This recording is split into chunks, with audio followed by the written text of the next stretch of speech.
waaw ñu ngi sant yàlla bu baax di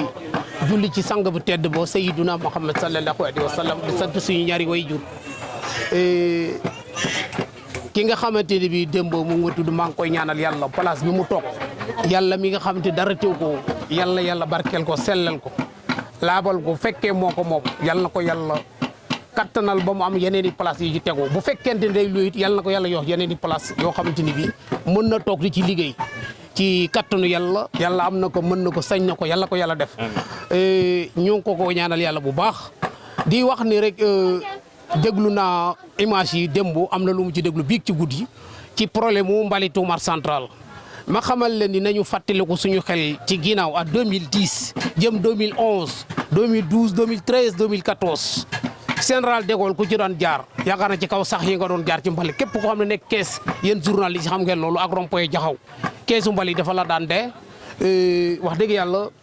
ba sax yi génn ci kaw télé bi ñëpp di ci teg seen i bët foofu yàlla bi ñu jotee marché bi à 2015 lañ jot marché central ci bopp bi yaakaar boobu ba léegi lépp loo xam te ni doon ci suñuy mat ak maire ñu ngi ko ci jël lu mat sëkk lu weesu loolu aussi foofu loolu rek laa ciy tontu lu weesu loolu dama ni problème mu nettoiement ajjuma bi passé après Korité élection ajjuma lañ ko nettoiement bi ilo A B C D ilo yooyu am nañu jër ilo D ñoom ñoo jëloon seen engagement ni am na koo xam te ni ñoo leen koy nettoyer bu fekkente ni ñëwul ci jour boobu dañuy waroon a ñëw wax ak nit ñi ilo bi kat ki ko doon nettoyer ñëwul bu ko defee ñu nettoyer ko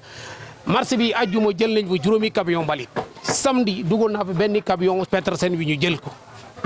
mais mbalit mi foofu la ne loolu moo gënoon a rafet ci accuse ay nit ba ca topp aussi mbalit ma jëluñ ko altine maa mujjee yebel waa mairie ñu dem jëli ko ba mu set wecc foofu loolu rek laa ci wax ba ca topp aussi problème mu courant bi ñuy wax yàlla dafa dogal yàlla mi dara teewul dafa dogal man jour boobu 6 heures laa wàcc dem ñibbi yegg kër ga ndogu julli timis noppalu ma jóg julli gee noppalu ba reeru booba reeru ma sax ba léegi ba keroog ba tey ji jaaruma reer aussi nu woo ma ay veru 9h30 mu ne ma marché bi yëpp fi na courant ma ne ko ban marché ma ne ko coupure la wana ma lii di ma gis coupure ma dal di jóg sol samay yëre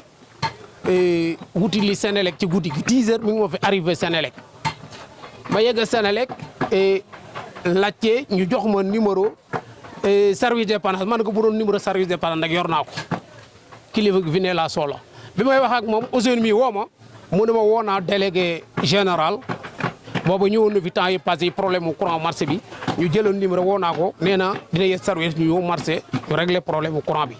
mu ne ma ñëwul ma ñëw marché ñu woowaat ko ñu jox ko bi ma ñëw marché aussi Mamadou Seck woo ma ci yoon astafurlah mun ma yëg nga ne marché bi dafa coûté courant man ko effectivement yëg naa ko maa ngi ñëw bi ma ñëwee aussi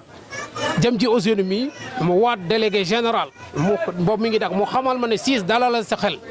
paan ba lu mu mëntu doon yebel naa fa service yu ko war a liggéey dañ ko liggéey ci guddi gi incha allah ñu continuer dem poste ba fekk fa ñetti élément ñëw fa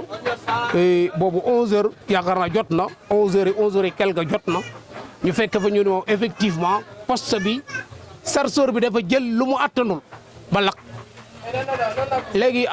mais lu mënta doon rek daañu fexe marché bi am courant léegi ñu ngi dem Jaxaw te ñu xool Jaxaw te buñ ko mën a alimenté mu alimenté ko ñu dem jéem mënut a dem léegi ñu retourné mun ala yoon transport bi la transport bi ngi coût 30 et quelques millions ci guddi gi ma nekk ci ñak ñoom ak Ousseynou mi ak ñoom ba 5 heures transport bi ñëw ñu commencé monter ma dem ñibbi ba tey jii gisuma fa benn représentant tailleur gisuma ko. parce que lu toll ne marché panne courant tailleur am nañu ay président ba tey jii fa may wax ak yow benn tailleur président tailleur gisuma ko. bon ma ñëw ay 5 heures ma dem kër go ba tey jii jaaruma reer ma dem kër go bi ma yeggee kër go aussi ma sangu julli fajar dellu saat marché coup de 7 heures courant bi tàkk mu continuer julli ji ñoom dañoo wax ne ni am na poste boo xamante ni lakkoon na foofu ñoom ñoo jënd matériel bi ci dem ci 150 000. poste bi ñu lakk loo du poste sax du poste parce que ale benn poste bu ndaw la bu nekkoon ci marché bi. boîte bu lakkoon benn événement ñu dajale ci marché bi ñu dajale de keroog man dugal naa ci sama 35 000 francs juróom-ñaari junni jox naa leen ko keroog. dafa ren benn xale wala. non yéeg boo bokk la boobu déglu naa ko ba dugal naa ci 35 000 keroog parce que biñ ko njëkkee 20 000 laa leen njëkkoon jox ñu dem xaalis mënu mot parce que coût bi yëpp parce que ñu daa nga déclaration 200 et quelques mille la ñu wax te coût bi yëpp 135 000 et quelques la devant moi. ma ne woon ni maire Lamine Diallo da koy remboursé maire Lamine Diallo ala kulli àll dina ko remboursé am ñu jox ci suuf di ci wax man nopp maandu ci parce que nit ki doo ko jiital di ko fakasal ma maandu ci. et yàlla dogal aussi courant boobu ni nga dem bi ñuy wax ni courant bi jàpp na xale ci marché bi fi ñuy posé la buntu mbaaru yàpp benn événement wu Tabaski yaakaar naa biñ ma ko waxee ci guddi go ma bàyyi sama liggéey ñëw courant bi ñu réglé ko mu dellu ma jënd ay boîte upp ko man maa jënd boîte sama xaalis upp ko daaj la upp ko boobu léegi aussi ñu ngi doon dox ci problème mu courant pour ñu régler ko à 2017 yaakaar naa daf ñooy ay réunion yu bari hôtel teeru ba Dakar pour marché bi mën a am courant boo xam te mën a alimenter ñëpp jot ci depuis boobu léegi ñu ngi suivre procédure ñu koy suivre 2017 ba nu mu tuddati directeur bu mag ba Matar Cissé ñëw sur le terrain niveau de marché central ñëw fii keroog indi na ay contour de woyofal ñaar yaakaar naa may ko échantillon waa marché bi ñu jox ko ay nit ci marché bi pour ñu échantillon ñu xool biñ fa jógee topp procédure ba biñ koy topp ko pour ñu mën a wut courant yoo xam ne mën a am poste yoo xam ne mën a alimenter marché bu mu doy. poste secondaire yu alimenter marché pour mu doy. biñ fa jógee aussi ñu tabax nañ fi ñetti poste pour ñu alimenter marché bi pour mu am sécurité ñaar yi pare na. benn baa ngi cinéma Agoura réception nañ ko bare benn baa ngi passage Ndama réception nañ ko bare beneen baa ngi fii ci centre commercial bi boobu centre commercial concerné boobu réception bi ngi daw beneen baa ngi fii ci deux voies yi boobu pareegul kon ñu ngi ci procédure bi jël nañu nombre de compteurs de marché central jox naa leen ko 2397 compteurs jël nañu ko noté nañu ko dem nañu. yaakaar naa procédure bi ñu ngi ci yoon bi nga xamante ni incha allah lépp dina réglé bu neexee yàlla te limite yi ñeewantaloon stayers yi keroog ñi nga xamante ni yor nañu ñëw julli. xale yu ndaw yi nga xamante ni dañuy xëy seen i morom sol te soluñu loolu laa gënoon a ñeewante sama xol keroog. mais nit ki toujours boo koy gisé da nga koy gisé ci turam parce que waxuma la marché central mais département wu Kees. amul benn problème boo xam ne mos na ci am sama yëg ko dugg sama nopp dugguma sol ci samay dàll. amul. li jëm ci cantine yi ñuy jaay duut nañ la ci baaraamu tuuma nee na ñoo yaay jaay place yi amatuñu fu ñu jaay. table yi sonal na leen. ban table. table yi lal ci buntu cantine yi ak sonal na leen. mu ne man maa ko jaay. nañu dem wax ki leen nañu dem ca ñooño ñu ne ku leen jaay fii ñu ne cernu ma ñëw ma taxaw bi ma coodoo marché central ba tey jii amul benn autorité. benn commerçant sama baat ci kaw sama télé lay wax ak rajo yi bu ko autorité bu mu mënta doon ak commerçant bu mu mënta doon bu fekkente ne mus naa dem fenn kenn yëkkati ñaari dërëm jox na ma woo wax ko télé yi jox naa la nangam mbir suur. ku ma ci jaay place na ñëw taxaw tel ne man Thierno moo ma jaay place bi. sama baat ci kaw. li jëm ci wàllu sécurité marché bi nee nañu amul sécurité. sécurité marché bi ren nangu daan amul sécurité dinaa ci d'accord à 100%. amul sécurité. nit lu arrivé rek nangul dinaa ko nangu. mais chaque événement Tabaski événement Korité man dama daan jël ay moyens def ko ci nu mu tudd fekk sacrifice pour ñu mën a am élément yu doy bu ñu daan wàcc Tabaski Korité fii poste police bii ci marché bi. avant 5 jours avant julli nu mu tudd di Korité élément GMI fii la ñuy ne chaque jour dañuy ndogu ndogu may làmb sama poos yi leen ko jox bi ci topp aussi amul parce que ren bi Covid bi méttee Covid du Sénégal bi mu méttee ren marché Kees li mu ci bénéfice amul benn marché bu ko bénéfice ndax taxawaay. nu mu tudd ba Touba Toul biñ ko tëjee maa def délégation dem préfet. effectivement. préfet xamal ma ni Touba Toul tëj ñu ko ak marché Sandiara ak marché Pekes métti ma lool. ma dem ci préfet mu ne ma sama prérogative da ngay dem ci parce que arrêté nu mu tudd di arrêté ministre de l'intérieur da ngay dem ci gouverneur ma jaan audience gouverneur dem ci moom toog ak moom wax ak moom mu xamal ma ne siis mu ne ma lii de wax dëgg yàlla arrêté bi nga xamante ni bii ministre de l'intérieur moo ko doon mais déggu naa li nga wax bu baax su ma amee potondool tuuti rek di nga ma dégg yaakaar naa talaata laa fa dem àllarba alxames samedi Touba Toul fi waaw.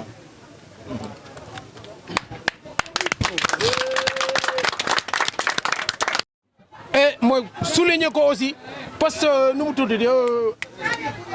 poste nu mu tudd centre commercial bii ma souligner ko et poste courant bi jigéen kenn alimenté wu ko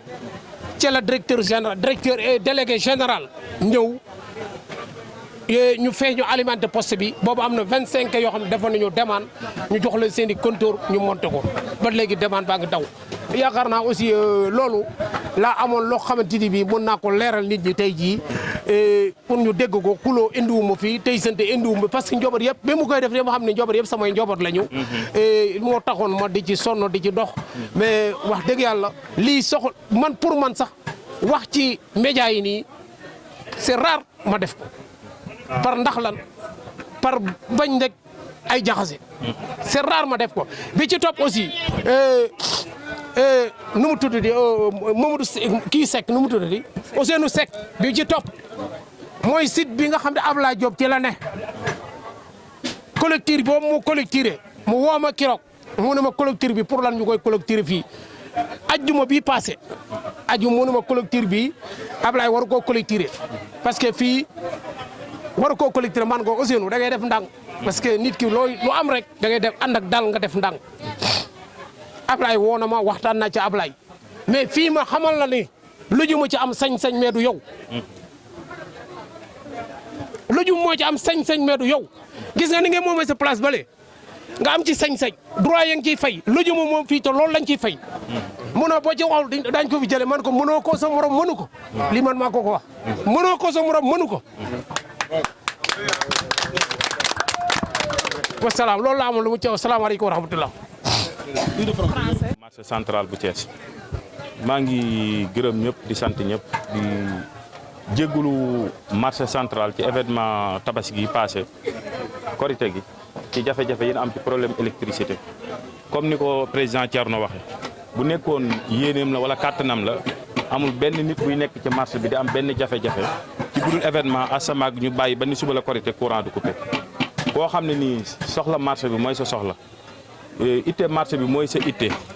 kooku jàpp naa ni bu nu amoon kenn koo xam ne ci marché bi yaa ngi am dara loo koy wax da nga koy sant di ko gërëm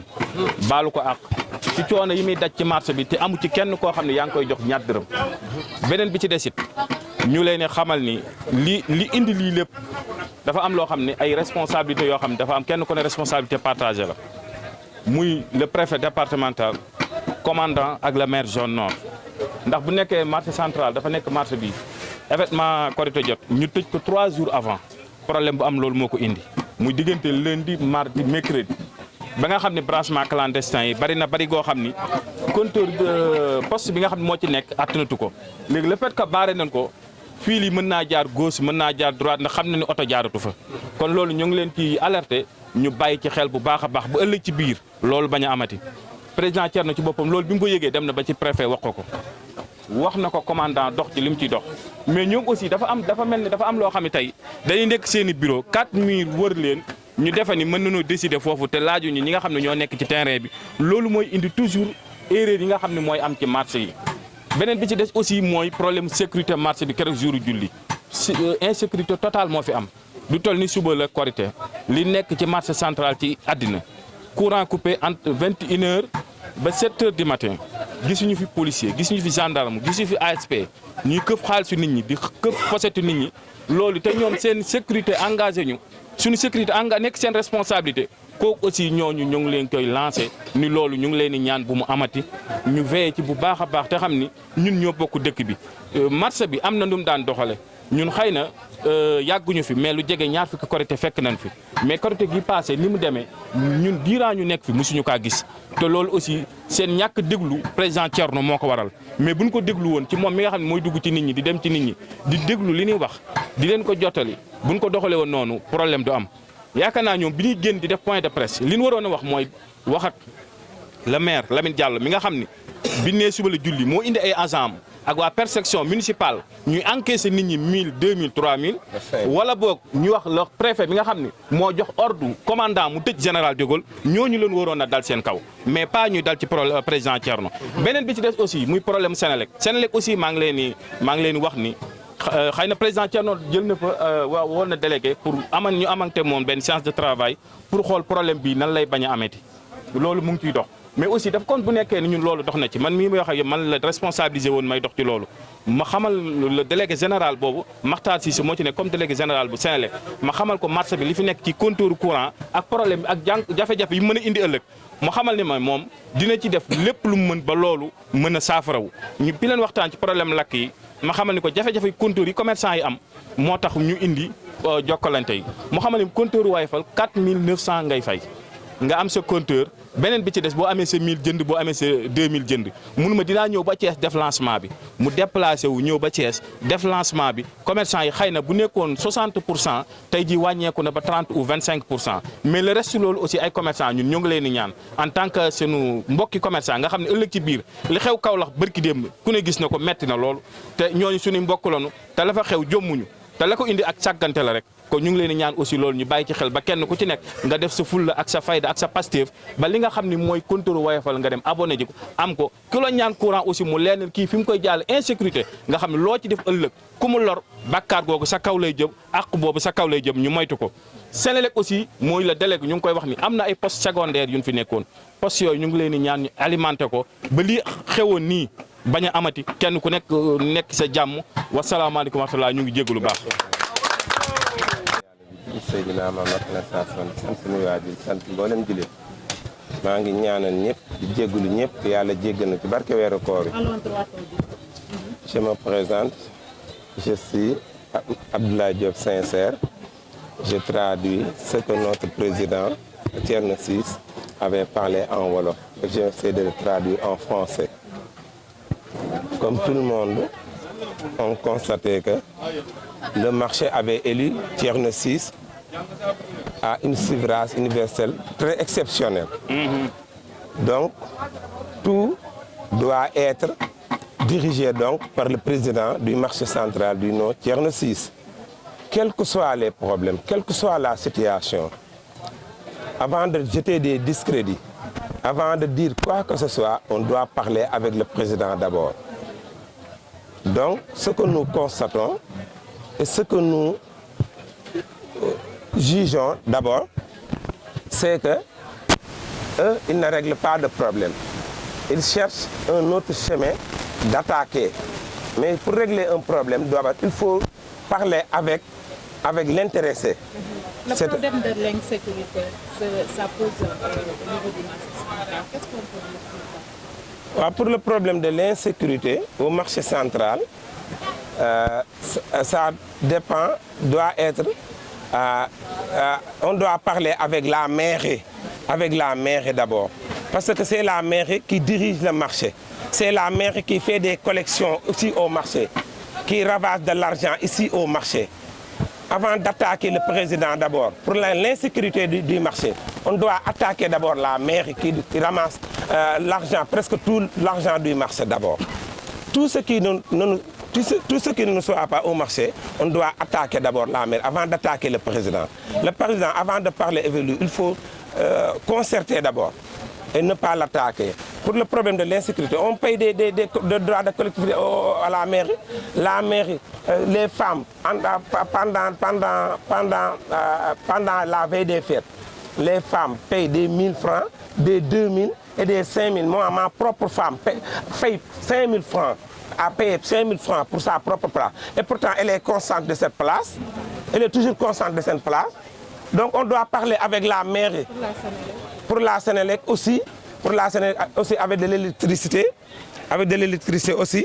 On doit aussi parler avec la Sénélec aussi.